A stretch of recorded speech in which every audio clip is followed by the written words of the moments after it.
WNBA told ESPN yesterday Carter has now been assessed a flagrant 1 after a league review. Chennedy Carter is no longer with us. Not suspended. Not placed on the bench. Lost. She wasn't just discovered by the WNBA or benched for a few games. She was removed from the board. On Caitlin Clark, one shove. Martin looking. Here's Clark. She fires. And goes! She hit it! And a 6-year career came to an end in under 6 seconds. Not a warning. No, we will discuss it. There was only a forceful door smash that reverberated throughout the league. No second shot. However, nobody wants to connect aloud at this point. This went beyond a single push in a single game. The highest since 2015, and that's as far back as our records go, is round 3 between Indiana and Chicago is underway. Prior to this, there were rumors, heated locker room exchanges, private conversations, and teammates remaining silent rather than raising their voices. The league had been keeping an eye on everything, making notes, and compiling a file. The moment of Clark. That was only the initial spark. Every player felt the WNBA's message in their chest because it was so loud.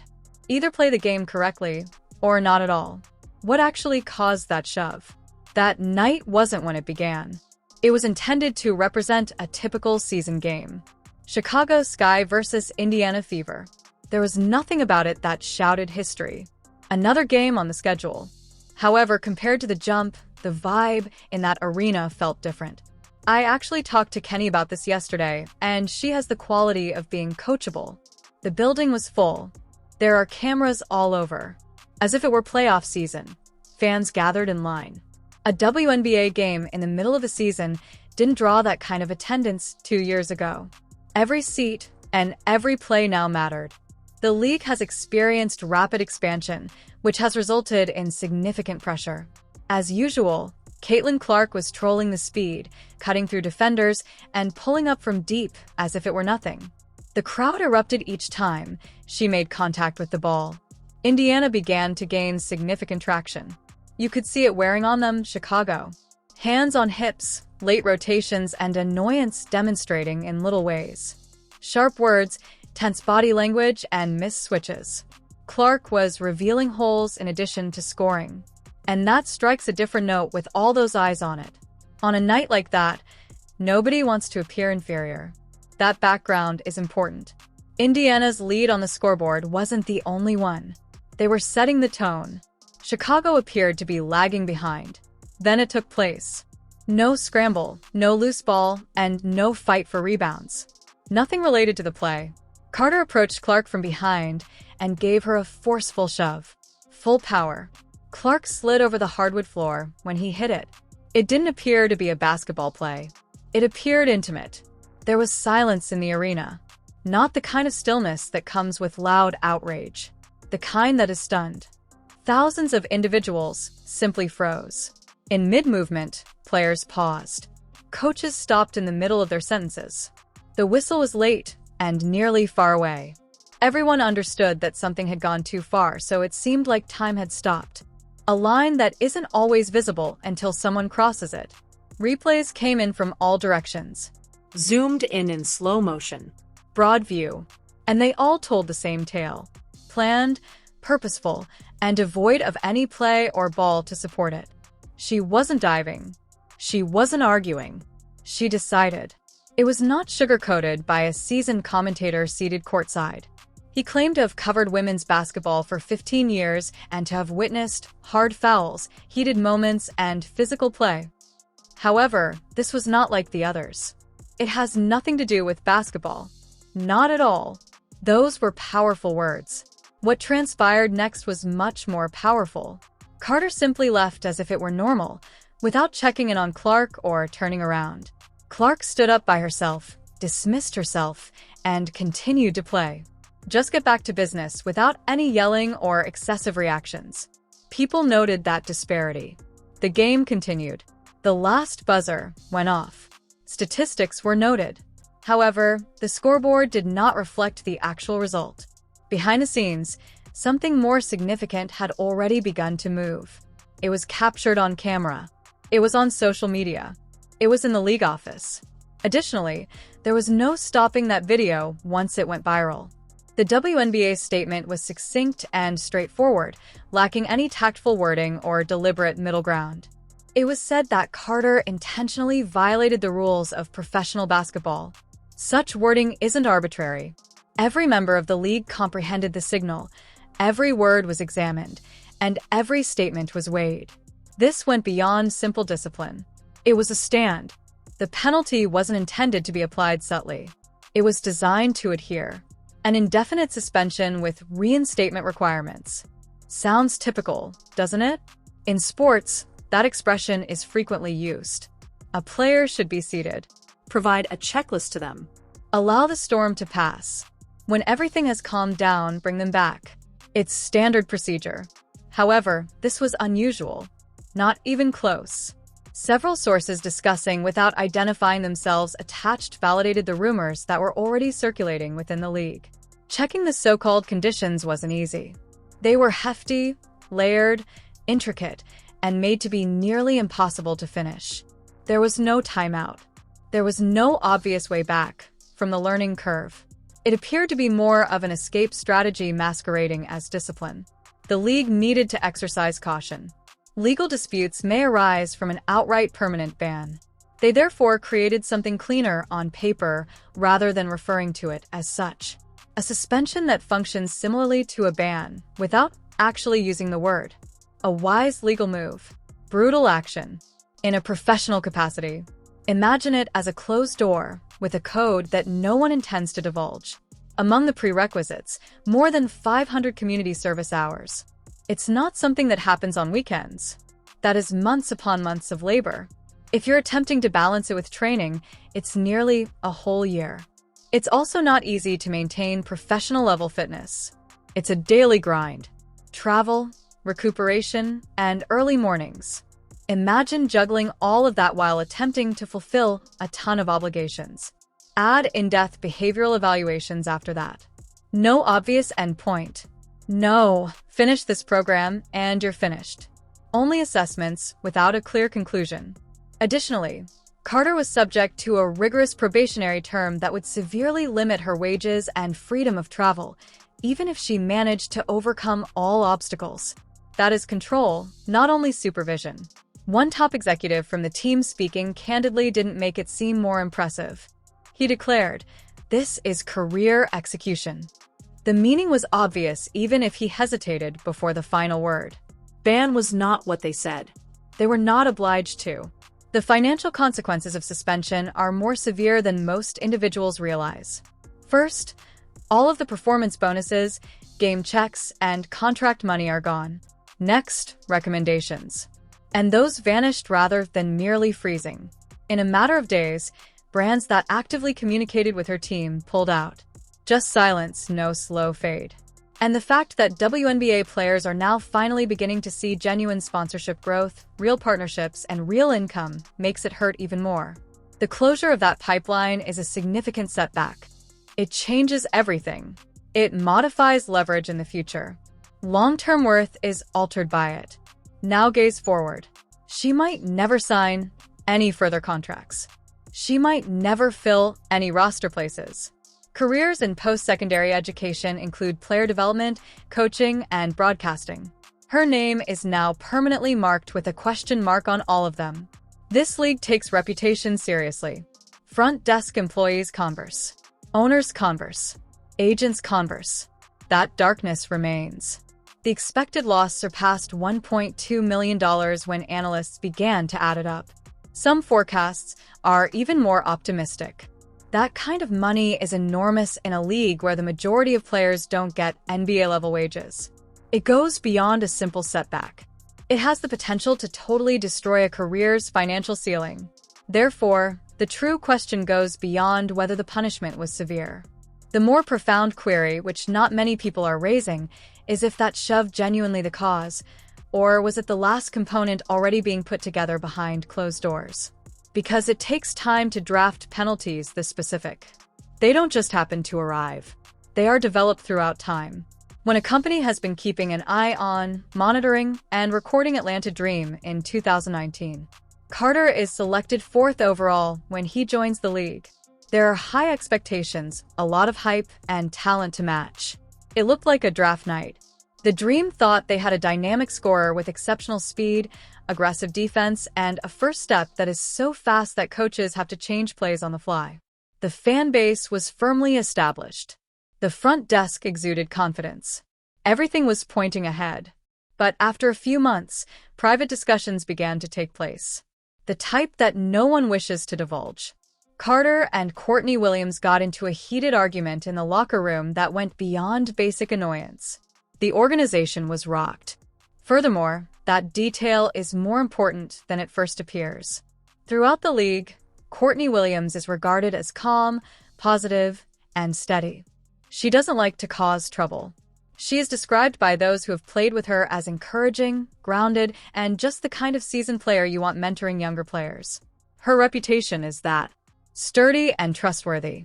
Claimed that this wasn't typical conflict between teammates. This type of incident splits a team apart from the within. That isn't chit-chat. That is quite serious. Tension doesn't simply go away when it reaches that point with someone like Courtney Williams. It spreads. Coaches begin to modify their methods for conducting practice. Employees start reconsidering rotations. Members of the front desk discreetly pose more challenging queries regarding long-term fit. Press releases don't mention these changes. They take place in private sessions that fans are never able to attend. Carter's tenure in Atlanta came to an abrupt end. Los Angeles followed. New coaches, new teammates, a new team, and a new city. It appeared to be the ideal reset on paper. A new beginning, a fresh start. For a turnaround, every component was present. However, the pattern persisted. Movie sessions, the quiet, in-depth portion of professional basketball where teams develop camaraderie and hone tactics, became focal points. As teammates listened to coaches go down plays, Carter allegedly interjected, resisted tactical criticism, and occasionally left the room. Not once, not twice, often enough for it to become routine instead of random. Something ceases to be an incident when it continues to occur. It turns into a dynamic. Organizations also take note of dynamics. The Sparks made an effort to control it. They changed. They made room. They found a way around it. However, they ultimately came to a conclusion that continues to cause league insiders to pause. They gave Carter almost $90,000, or almost a third, of their maximum pay, merely to say goodbye. Give that some thought. One organization paid out 6 figures in a league where players occasionally accept lower salaries in order to maintain competitive lineups. Not for bonuses for performance. Not during a trade. Only to go on. It goes beyond accountancy. It's a message. It claims that whatever is going on behind the scenes is costing more than what is stated in the contract. Chicago followed. Here are some important aspects of WNBA culture. There is true solidarity. Players help one another. Others frequently speak up when someone is disciplined by the league. Character letters are written by teammates. Interviews are conducted by veterans. Players from other teams even seize microphones and offer their condolences. That has been the situation for many years. That connection is strong. Her Chicago Sky colleagues remained silent following Carter's suspension. No defense in public. No subliminal statement implying that the penalty was excessive came from an unidentified source. No hints of support on social media. Nothing but quiet. Complete quiet. That might not mean much in most leagues. It is unique in the WNBA. It's not neutral to remain silent when a teammate is disciplined. It's a choice. And that silence conveyed a message that was comprehended by everyone in the building. And Angel Rhee came next. Rhee and Carter seemed to be close throughout the season. At team gatherings, they were spotted together grinning, conversing, and displaying what appeared to be genuine connection rather than merely cordial coworker vibes. It appeared sincere. Friendship. The media and fans took note. It was genuine. Rhee unfollowed Carter on all social media sites within hours of the shove. No message, no announcement, no mysterious post, just gone. Deliberate, prompt, and clean. More was said by that action than by any press conference. The public wasn't owed such action by Rhee. It was her choice. Furthermore, in the world of sports today, unfollowing someone so quickly conveys a strong message without uttering a single word. Angel Rhee may have discreetly established distance. To ensure that no one noticed for weeks, she may have muted, changed the settings, and moved slowly back. Rather, the unfollow was quick, obvious, and instantaneous. People immediately noticed. Whether deliberate or not, the message had the same effect. She indicated her position without uttering a single word. Additionally, the indications were already present if you look back. Social media was subtly conveying a narrative in the weeks preceding the attack. Subtle unfollows within the group. Cryptic posts on understanding your job and respecting the game. Almost all of the players, with the exception of Carter, appeared in these team-building photos. A single post is meaningless. Two, perhaps by accident, but as you put them together, a pattern begins to emerge. It appeared to be a locker room that had already started to make room. Not everything at once, not allowed, but just a slow retreat. These weren't sporadic errors in the feed. They were silent cues from those who lived it on a daily basis, observing the development of something that, until it blew out in Indiana, never appeared in official remarks, interviews, or the media. This is the section that is most impactful. It would have only taken 30 seconds to change everything's course. 30 seconds. A straightforward apology, a straightforward acknowledgement, or an honest admission that I went too far. That's all. Accountability for 30 seconds could have slowed the storm, opened the door to repair, and lessened the impact. At the news conference following the game, Carter experienced that moment. She entered with her arms folded and her eyes rolling in anticipation of the first even-landed question. The microphone picked up an audible sigh. The mood was established beforehand. In response to a reporter's question regarding the Clark incident, Carter stated, "At the moment, my attention is on New York. I no longer give that play my whole attention. It took place. Well, it's only basketball. It simply occurred. It's finished. Why we're delaying it is beyond me." The room fell silent, but not in the same way as the startled stadium. This one was heavy. She responded, "No, I don't have any regrets not addressing it right away," when asked if she regretted not taking care of it sooner. The response reverberated more loudly than the thrust. League executives weren't merely responding to on-court contact. They were responding to what followed. Not just the play was the issue.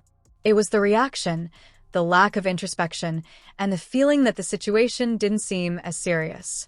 Awareness is necessary for professional development. Accountability is necessary for growth. And many people thought they didn't see it in that room. One seasoned media professional put it simply, "Numerous press conferences have been covered by me. I had never seen a player terminate their own career in real time until that moment." Although that is a harsh remark, anyone who witnessed that interaction may understand its motivation. It was being observed by the league. Shortly after, the decision was made. Furthermore, the result didn't seem shocking to those who watched that press conference. What's left then? It looks like the WNBA door is closed. However, basketball exists outside of a single league. Opportunities exist elsewhere. American skill has long been sought after by European clubs. International contracts have previously aided players in their efforts to start again. Although it isn't as open as it previously was, the path still exists. 5 years ago, you could get in with just your natural talent. Organizations now take a closer look. Chemistry is important. Professionalism is important. Brands take a back seat. Departments of marketing above everything. Defend your image. Companies don't want Carter's name associated with their goods at the moment.